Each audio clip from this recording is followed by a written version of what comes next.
Jesen polako odmiče, ali ne dajte se zavarati pričama da bicikl treba odložiti do početka proleća. Svoje dvotočkaše možete voziti tokom cele godine.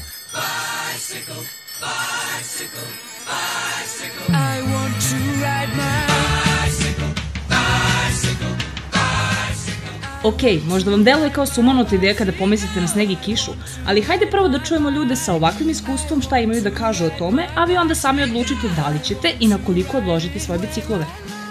Ja jako volim da vozim bicikl i zimi zato što je poseban izazov stići negde od tačke A do tačke B kada je napolju loše vreme.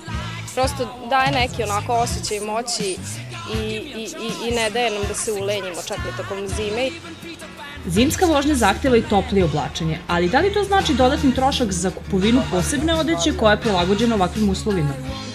95% naše odeće koju već nosimo je potpuno prilagodljiva i za zimske uslove vožnje. Što znači ne moramo kupovati posebne neke artikle, posebno se pripremati, potrošiti jako mnogo para na to da bismo zimi vozili, nego ono što inače nosimo, samo bolje kombinujemo i pazimo na to da nas ne produva vetar.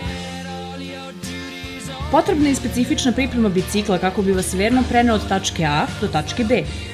Važna stvar je da posle svake vožnje po snegu ceo bicikl detaljno operete kako bi se so koja ga nagriza odstranila.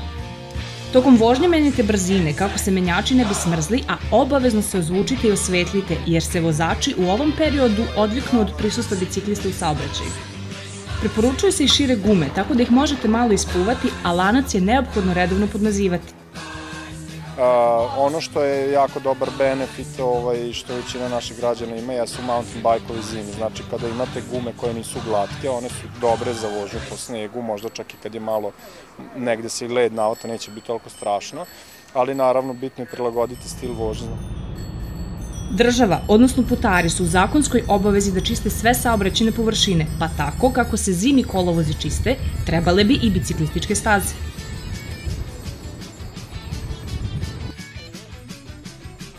Dobra volja, topla odeća i malo više nege oko bicikla je sve što nam je potrebno da preguramo zimu na pedalama i uštedimo novac koji bi uložili u neko drugo prevozno sredstvo.